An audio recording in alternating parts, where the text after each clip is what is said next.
тэр ярилцлага авж байгаа хүн чинь ч гэсэн хамгийн багадаа 5-аас 10 хүнтэй ярилцлага хийж ярьж байгаа.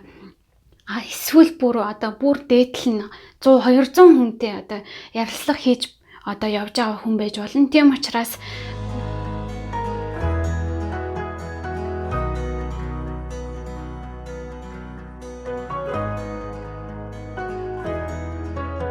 сайн бацгаана уу 50-аас 50 мэдчилж байна. 50 амьдралыг Монголдоо зураатай миний сувг та бүхэн татаа морил.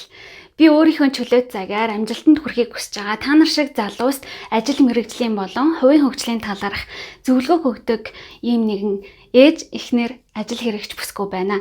Өнөөдрийн энэ бичлэгээрээ би цахим ярилцлаганд юуг анхаарах вэ гэсэн 4 гол зүйлийг авч та бүхэндээ ярих юм аа. Тийм учраас та бүхэн бичлэгээ дуустал нь үзээрэй.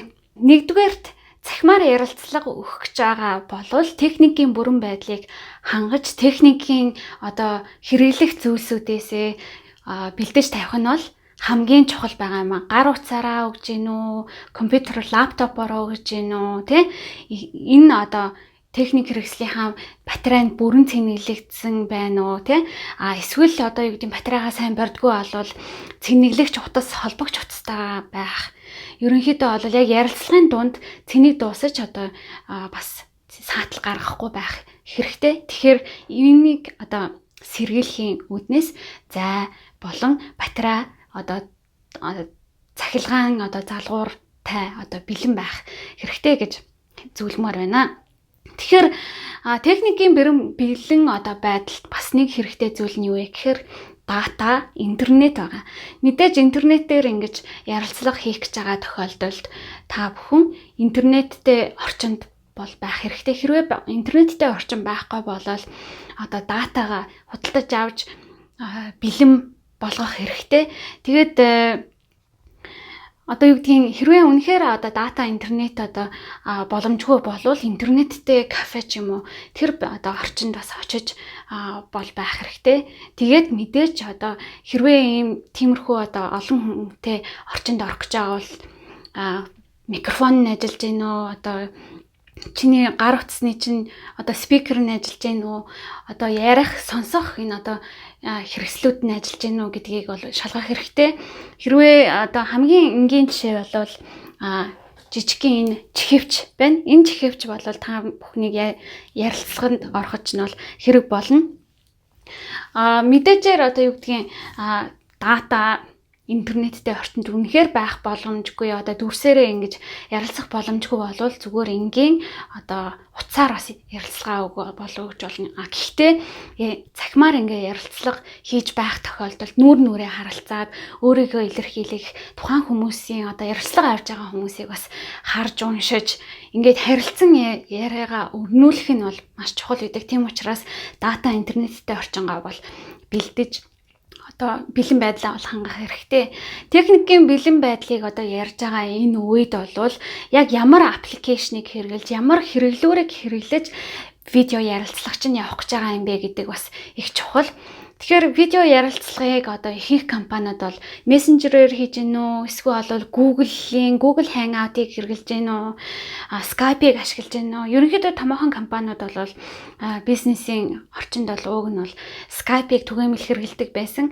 Skype-ыг Microsoft компаниудад аваад Microsoft Teams гэдэг программыг бол танилцуулаад томоохон хэмжээний компаниуд бол хэрэглэдэг болчихсон байгаа. Мөн Zoom програм байгаа. Энэ бас түгээмэл ашиглагддаг. Тэгэхээр Facebook бол ерөнхийдөө уг нь бол зүгээр энгийн хэрэглээний хүмүүсийн хувийн хэрэглээний зүйлс учраас Zoom, Skype, Microsoft Teams гэсэн энэ аппликейшнуудыг өөрөө хэрвээ одоохондоо ярилцлаганд ороогүй байгаа ч гэсэн гар утсан дээрээ суулгаж энэ аккаунтуудыг үүсгээд бас бэлдээ тавьчихад бол зүгээр байгаа юм аа. Энэхүү зөвлөгөө та бүхэн таалагдж байгаа бол лайк товчийг дараарай. Хоёрдугаарт анхаарах зүйл маань юу вэ гэхээр хувь хүний өөрийн бэлтгэл байгаа юм. Тэгэхээр хувь хүний бэлтгэл юу вэ гэхээр ярилцлаганд орохоос өмнө та өөрийнхөө мэдээж товч намтар өргөдлийг өгөөд явуулчихсан байгаа. Явуулсан өргөдөл товч намтар дээрээ юу гэж ярьсан бэлээ? Энэ ажлын зар, эсвэл тэтгэлгийн зар одоо ямар асуултуудыг тэд нэр илүү чухалчиж асуусан байгаа вэ? Тэрийгээ бас нэг гүйлгээд харчих хэрэгтэй. Энэ бэлтгэл дунд ерөнхийдөө миний сүлд одоо ярилцлаганд орохдоо бэлдэх зүйлс гэдэг энэ бичлэг дээр бас ярьсан тухайн салбар болон байгууллагын талаар одоо судалгаа бол хийж асуулт хариултанд одоо бэлдэх хэрэгтэй. Ярилцлаганд орох хувийн бэлтгэлийг одоо ярихад бол заавалчгүй хувцлалтыг бол ярих хэрэгтэй байдаг.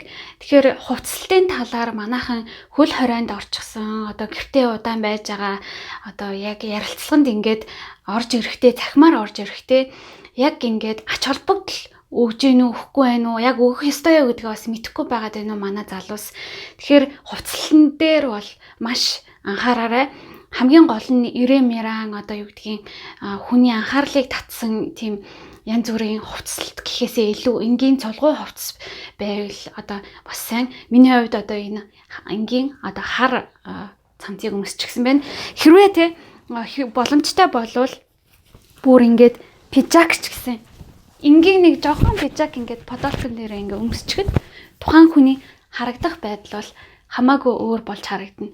Тэгэхээр энэ нь юу гэж байна гэхээр видео юм одоо царайгаа бинийгээ харан ярилцж байгаа үед хүний сэтгэгдэл бол өмсөж байгаа хувцсан дээр бас их анхаарч одоо анхны сэтгэлдлийг бол хүлээж авдаг. Хүний хувцсаар нь угтаж ухаанаар нь үднэ гэж манай хан бас ярьдаг байгаа шүү дээ.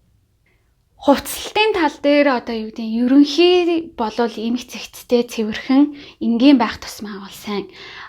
Урлаг соёлын болон тэр одоо тухайн салбарын загварын ч гэдэг юм уу те тэр салбарын хүмүүс бас арай өөр хувцлалт өмсөх бах. Цахимаар ярилцлаганд орж байгаа тохиолдолд мэдээж цээжнээсээ дээшээгээ ингээд хүнд ингээд хүлээж авахд нүдэнд аятайхан тусгаар ингээд цэвэрхэн энгийн хувцлал дээр гэхдээ одоо юмыг яаж мэдхүү амьдрал бас баялаг учраас ярилцлагын үед босож явах шаардлага гарч магадгүй өмд болон доогоороо бас энгийн хувцлалттай бас өмсөж анхаарах бас зөвлөж байна. Цахимаар ярилцлага өгж байхад бас анхаарах 3 дахь зүйл маань болвол өрөө буюу орчин байгаа. Тухайн одоо ярилцлага өгөх гэж байгаа цаг үед одоо гэр бүлийн хамтаа ярилцаад хэрвээ одоо тэ боломжтой бол дүүнэрээ гэр бүлдээ аль болох ийм чухал уулзалт ярилцлага хийх гэж байгаа учраас одоо саад болохгүй байх 50 одоо чимээгүй орчныг бүрдүүлж өгөхийг илтгэхээр бас ярилцаж тохиролцож болох юм. Видео ярилцлаганд орж байгаа үед бол яалтчгүй тухайн ингээд арт талын энэ байгаа дэвсгэр дээр юу вэ гэдгийг бас хүмүүсийн гэхдээ мэдээжээр амьдрал баялаг учраас байгаа орчиндөө тасаж одоо видео ярилцлагыг өгөхдөө өрөө болон орчингой бас бэлдэж ингэж аль болох нам гүм одоо дуу чимээгүй орчинд байхыг одоо та бүхэнд санал болгож байна. Дөрөвдүгээрт одоо нэг зүйлийг анхаарах нь юу вэ гэхээр цахим ярилцлагуудыг одоо авж байгаа тэр цаад хүнийг бас хөндлөөд тэр хүн ч гэсэн маш олон хүнтэй уулзаж ярилцлага хийж байгаа учраас чамаас аль болох мэдээллийг чинь яг одоо ингээд сонсож мэдмээр байгаа. Тэгэхээр үг унагаах гэж байгаа юм унагаах гэж байгаа юм шиг чимээгүй дуугүй байгаасаа илүү чөлөөтэй тэгээ ярилцаж асуух зүйлс байх юм бол сайн асууж ярилцаарай. Эцсийн тэр ярилцлага авж байгаа хүн чинь ч гэсэн хамгийн багадаа 5-аас 10 хүнтэй ярилцлага хийж ярьж байгаа. Эсвэл бүр дээдл нь 100 200 хүнтэй одоо ярилцлага хийж одоо явж байгаа хүн байж болно. Тийм учраас тэр хүнтэйгээ илүү сайн одоо хүнлэг өөрөөхөөрөө чөлөөтэй ярилцаж ярилцаарай. Тэгэхгүй болохоор манайхны нэг залуучуудын бас анзаарэгддэг нэг зүйл нь юу гэхээр цахимаар ингээ ярилцлага өгөх ингээд үед бие барьцдаг, нэг их юм ярихаа байждаг. Асуулт байна уу гэхээр асуулт байхгүй гэдэг ч юм уу. Ер нь ингээ чимээгүй болчдаг. Энэ нь нөгөө цаад ярилцлага авж байгаа хүндээ бас яг тэр хүний дотоод мөн чанарыг олж харахад бас хэцүү хүндрэлтэй одоо байдлыг үүсгэж байдаг юм аа. Хэрвээ та бүхэн надтай хуваарай холбогдож асуумаар байгаа бол Instagram дээр би илүү их идэвхтэй байдаг байгаа. Хэрвээ та өөрийнхөө ажил мэргэжлийг шат ахиулж мөрөөдлийнхээ ажилд шилжих хувийн ганцаарчилсан зөвлөгөөг авахыг хүсч байвал Banana Mall аппликейшны ментор хэсгээс надтай цаг тавлах боломжтой байгаа. Эцэст нь хэлэхэд миний бичлэгүүдийг үзэж сэтгэлдээ үлдээж байдаг та нартаа маш их баярлалаа. 4230 болсон байна. Та бүхнийхээ дэмжлэгээр би энэхүү сувгийг бас хийж үргэлжлүүлж явж байгаа юм аа. Тэгээ та бүхнийг дараагийнхаа ярилцлаганда амжилттай сайн оролцоно гэж найдаж байна. Тэгээд дараа уулзлаа. Баяртай.